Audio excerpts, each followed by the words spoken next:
Hello बच्चों, मैं हेमंत प्रजापति आप सबका स्वागत करता हूँ यूट्यूब स्टूडियो पर।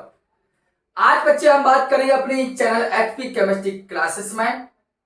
आप सभी के लिए हम लेकर आए हैं फिनॉल, क्योंकि ऑर्गेनिक केमिस्ट्री में इसके पहले आपका एल्कोहल लेसन कंप्लीट हुआ और एल्कोहल के बाद हम आज बात करेंगे फिनॉल पर।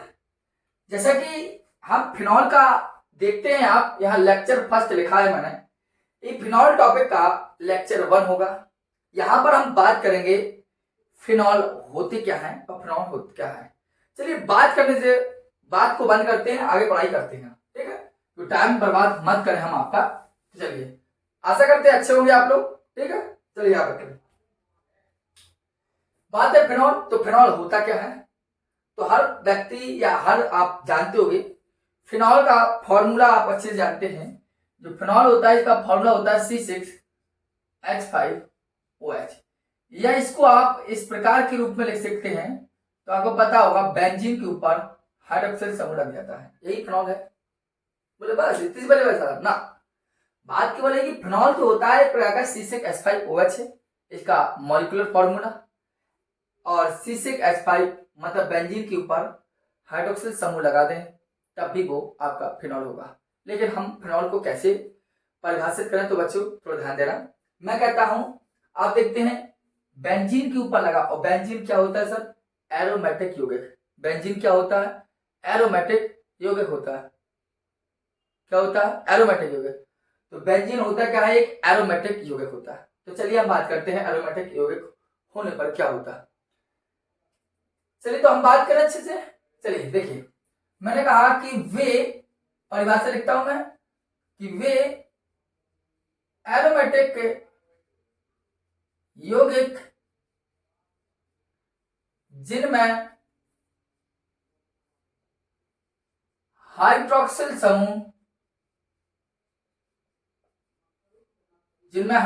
समूह सीधे बेंजीन वलय से जुड़े होते हैं।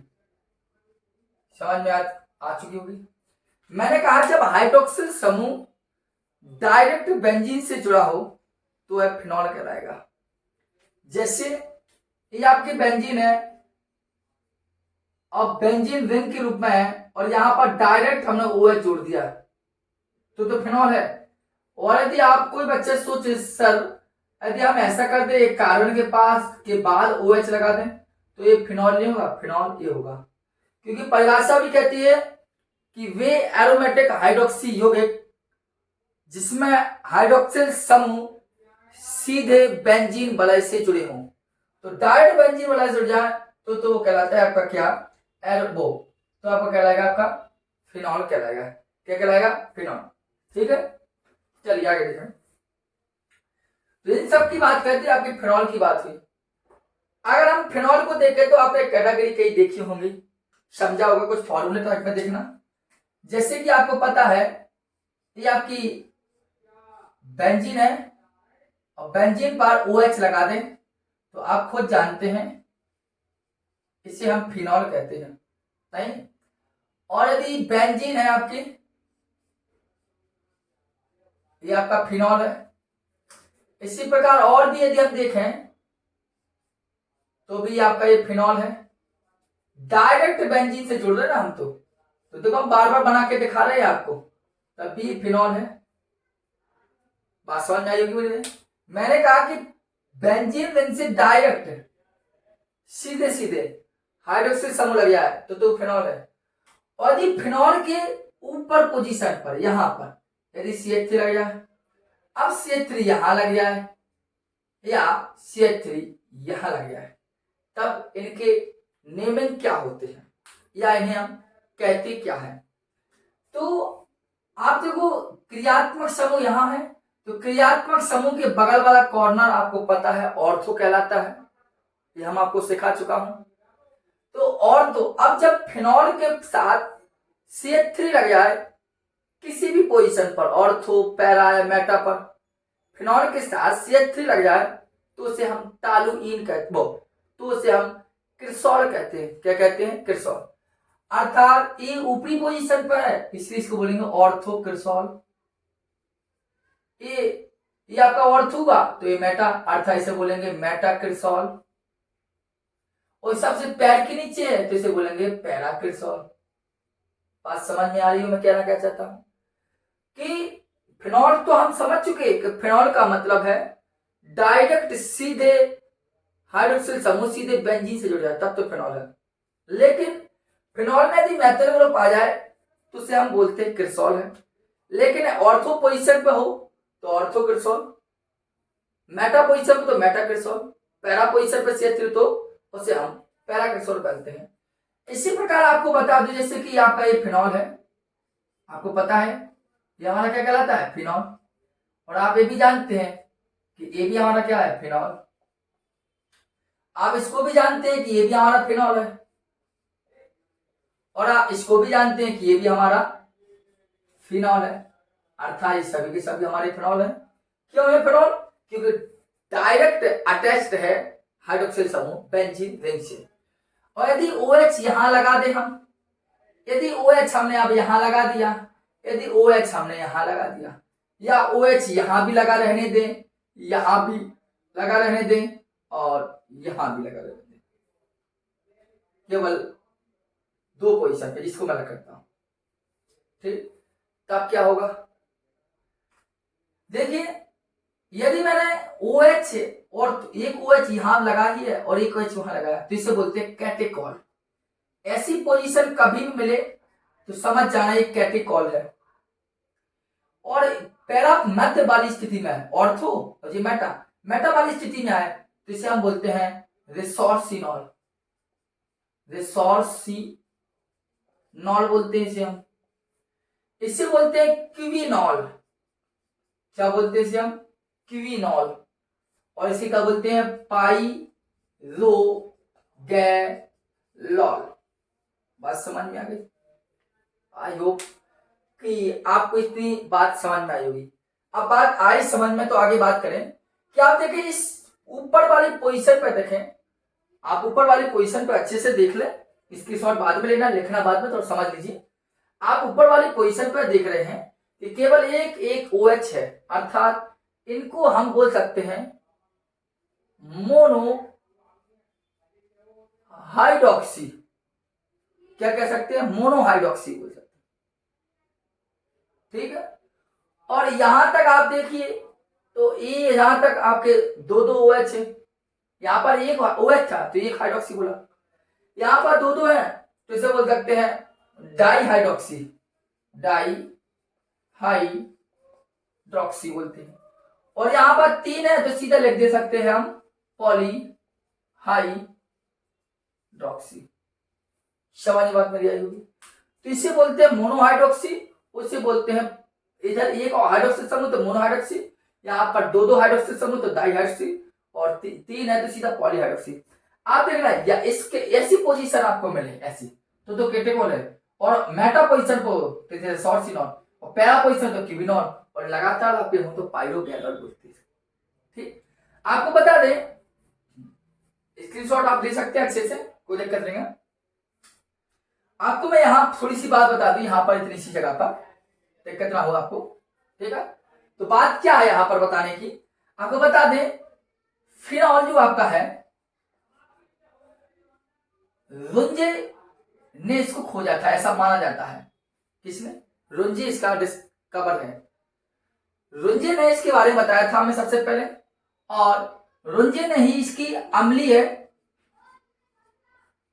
प्रकृति और गंध के कारण इसका नाम इन्होंने कार्बोलिक अम्ल भी रखा था। कार्बोलिक अम्ल मतलब, इससे आपको समझ में आ रहा होगा कि फिनॉल अम्लीय प्रकृति का होता है। इसको भी हम समझेंगे अच्छे से रेजोनेंस तरीके से। फिनॉल को रुंजे ने बताया और तय किया अम्लीय प्रकृति होती है इसकी, और अम्लीय प्रकृति और गंध के कारण से हमको उन्होंने कार्बोलिक अम्ल रखा। क्या कहा उन्होंने? कार्बोलिक अम्ल रखा। ये आपको बात समझ में आई होगी। तो आपने केवल अभी फिनॉल की छोटी छोटी चीजों को जाना और समझा।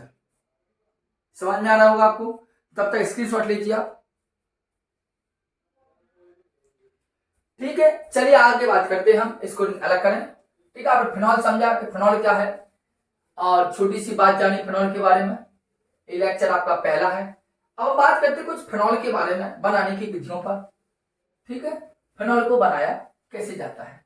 आपको पहले बताया कि लेक्चर फर्स्ट है, इसके कई लेक्चर होंगे, और हर बोर्ड के लिए इंपोर्टेंट है आपके लिए, आपके बोर्ड। ठीक है, सबसे पहले यदि हम बात करें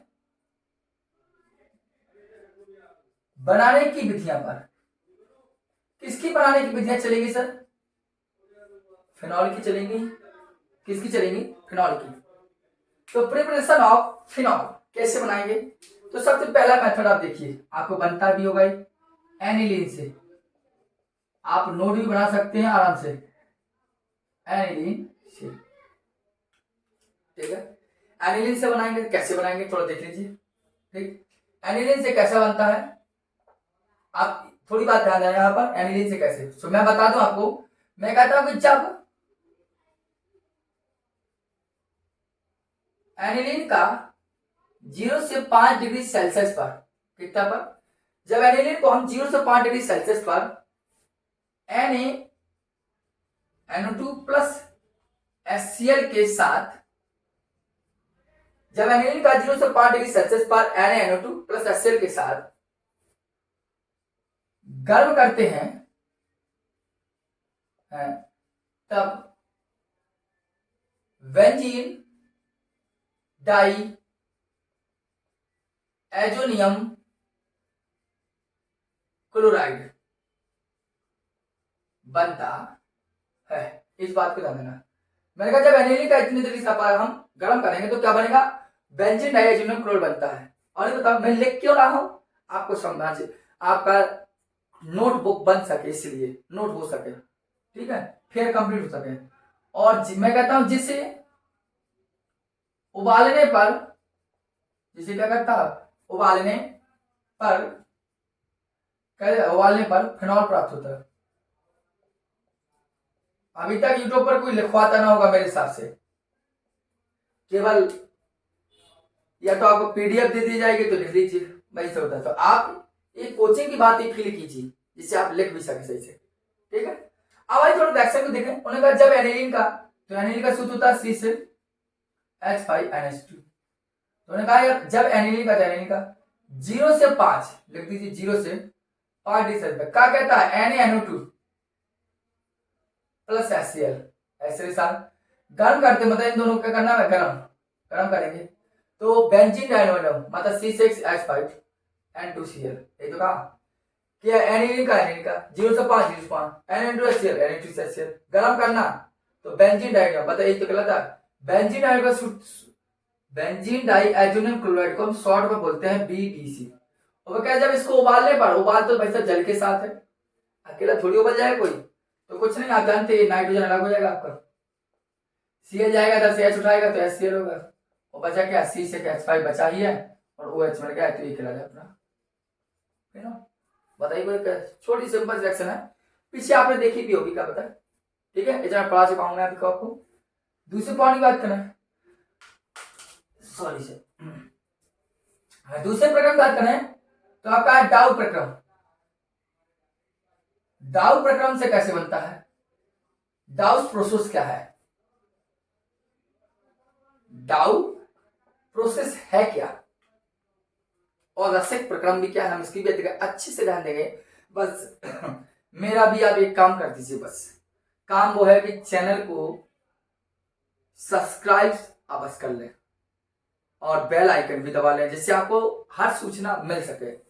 दूसरी बात कि जितना हो सके वीडियो को शेयर अवश्य किया करो, बार बार ही विनती है आप लोगों से, प्लीज इतना तो आप करते रहें, जिससे हमें अच्छा लगता है, ऐसा फील होने लगता है कि हाँ चलो ठीक है, प्रोग्रेस हो रहा है, अच्छा लग रहा है, इच्छा है बच्चों की। ठीक, तो डाउ प्रोसेस की बात करें तो डाउ प्रोसेस होता क्या है, तो डाउ प्रोसेस में होता क्या है, इसको भी मैं भाषा लग रहा हूं, मैंने कहा लिख दे रहा हूं कि जब क्लोरोबेंजीन, जब लिख ही रहा हूं सब लिख दो अच्छे से, मैं कहता हूं जब क्लोरोबेंजीन को 10% NaOH जब क्लोरोबेंजीन क्या कार्बन 10% NaOH के साथ 200 वायुमंडलीय दाब और 300 डिग्री सेल्सियस ताप पर CuCl2 की उपस्थिति में गर्म करते हैं, तब फिनॉल प्राप्त होता है। तब क्या प्राप्त होता है? तब फिनॉल प्राप्त होता है। इंपोर्टेंट है बहुत ज्यादा, आपकी इस बात ध्यान देना। डाउ प्रक्रम और रसेक प्रक्रम बोर्ड एग्जाम की दृष्टि से हर तरीका से इंपोर्टेंट है। इनके टेम्परेचर एंड एटमॉस्फेयर प्रेशर और एंड कैटालिस्ट अर्थात उत्प्रेरक जो होते हैं सब पूछे जाते हैं आपसे। क्या कहा? चल देखिए, डाउ प्रक्रम मैंने कहा कि जब क्लोरोबेंजीन, तो लिख लिया क्लोरोबेंजीन, लिखिए C6H5Cl को 10% NaOH लिख लिया, लेकिन कितना इसका परसेंट मात्रा? 10% है। ठीक है, गर्म करेंगे किस साथ? 200 वायुमंडलीय दाब का होना है ATM, atmosphere ATM, plus 300 degree Celsius ताप की जगह और CuCl2 उपस्थित। कुछ नहीं, आपको जानते हैं NaCl। डायरेक्ट बता रहा हूं मैं आपको, डायरेक्ट कंप्लीट किया और OH आप इसी में जोड़ दीजिए, क्योंकि जबकि आपको पता होगा होता क्या है कि H और Cl निकलती है, वो Na जुड़ जाता है, सोडियम फिनॉक्साइड बनाता है और फिर इसका जलावरण कराते तब बनता है। लेकिन मैं डायरेक्ट बात कर रहा हूँ, तो लिखा हमने C6H5OH। इसको भी आपका कोई गलत नहीं करेगा, परेशान नहीं होंगे आप। काफी बात। तो ये आपका है डाउ प्रक्रम और ये आपका रसेक प्रक्रम। वो एनीवेज थोड़ा देखना है इसको।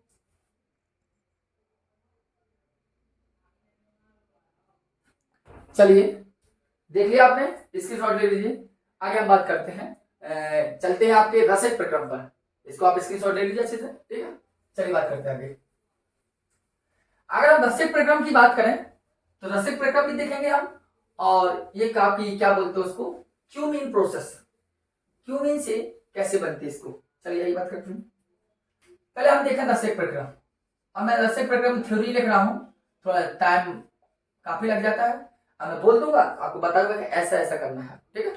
रसेक प्रक्रम में होता क्या है कि सबसे पहले इसमें होता क्या है कि यहाँ पर बेंजीन और HCl तथा वायु, जैसा बोल रहा हूं, बेंजीन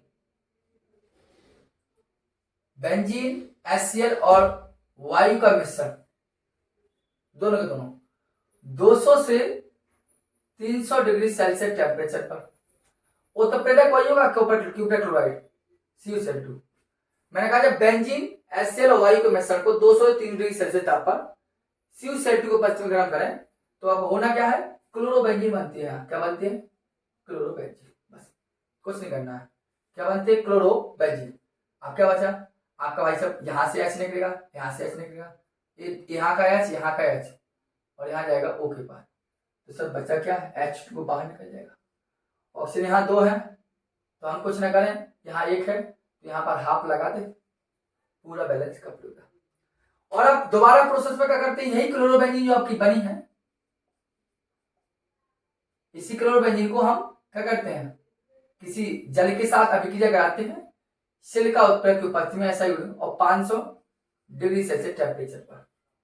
तो आपको कुछ थोड़ी करना है, क्लोरोबेंजीन है ये, आपस में क्रिया कर लेंगे दोनों, HCl निकाल देंगे और C6H5OH बन गया फिनॉल। यही तो कहता है रसेक प्रक्रम। रसेक प्रक्रम क्या कहता है, सुनिए दोबारा सुनिए।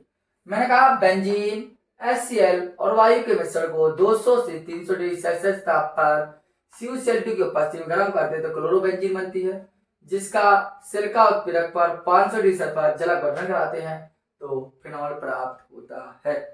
ठीक है, तो ये था रसेक प्रक्रम। समझ में आई होगी, मैंने कुछ नहीं किया, इधर का एक H इधर का एक H, तो दो H यहाँ का H2 बनेगा और जो सब के सब जोड़ दिया।